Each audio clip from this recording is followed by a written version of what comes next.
করতে দিব না, চলতে দিব না, শেষ করতে দিব না, হ্যাঁ এইসব বলতে শুরু করেছে না। এই 4 মাস 5 মাসেই তো অনেক পরিবর্তন হয়ে গেছে।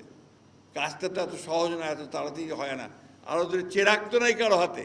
আমাদের একটা বিরোধী দল আছে, এই বিরোধী দল দুর্ভাগ্যক্রমে তারা আবার সে আগের মতোই ভূমিকা পালন করতে শুরু করেছেন এবং হাসিনা যে ভাষায় কথা বলতো এরা ওই ভাষায় কথা বলতেছে।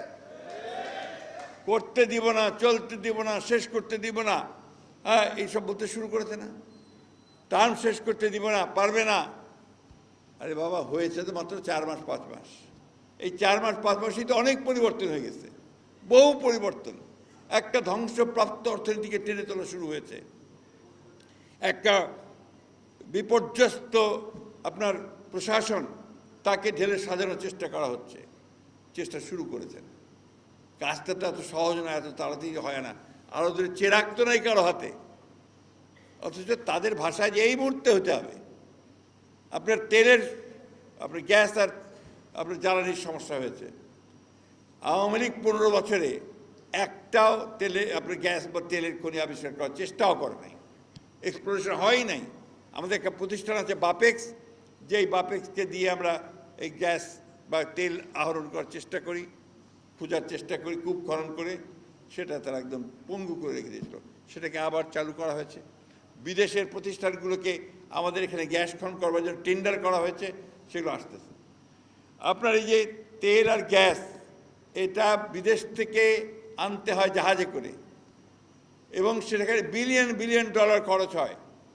এই যুদ্ধ, ইরান এবং আপনার যুক্তরাষ্ট্রের যে যুদ্ধ, আমেরিকার যুদ্ধে, এই যুদ্ধের ফলে আমাদের প্রায় $4 বিলিয়ন ক্ষতি হয়ে গেছে ইতিমধ্যে, বেশি পেমেন্ট করতে হয়েছে। এর মধ্যে কিন্তু একদিনও আপনার তেল ছাড়া থাকেন নাই, একদিনও কিন্তু আপনার গ্যাস ছাড়া থাকেন নাই। কমেছে হয়তো, যেটা আপনার আগে 10টা পাওয়া যেত এখন তো 4টা পাওয়া যাচ্ছে, কিন্তু পাওয়া তো যাচ্ছে। এটা আমরা চেষ্টা করছি, ইনশাআল্লাহ অতি অল্প সময়ের মধ্যে সমস্যাটার সমাধান হবে। যেটা আমদানি করতে হয় সেই কারণে এগুলো বাড়ে। জিনিসপত্রের দাম একটু বেড়েছে কেন?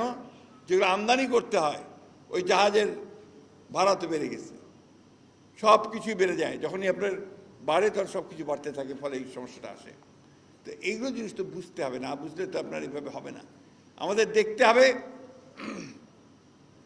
যে এই সরকার একদিকে গণতন্ত্র প্রতিষ্ঠা করেছে, পার্লামেন্ট হয়েছে, কথা বলার সুযোগ আছে, পত্রিকাগুলো এখানে আছেন যারা এখানে। আগে তো আওয়ামী লীগের আমলে লিখতেই পারতো না, কথা বলতেও সাহস করতো না। এখন যা খুশি লিখতেছে, সত্য মিথ্যা যাই হোক। তারপরে আবার আছে আপনাদের সোশ্যাল মিডিয়া, ইউটিউব, কিটিউব আছে না, ওইখানে আবার দেখেন যে কী সমস্ত যা খুশি তাই চালাচ্ছে তারা, যার সত্যতা বলতে কিছু থাকে না, তাই না? তো এই জিনিসকে আপনার মোকাবেলা করে, চ্যালেঞ্জগুলোকে মোকাবেলা করে আমাদেরকে কিন্তু এগোতে হচ্ছে।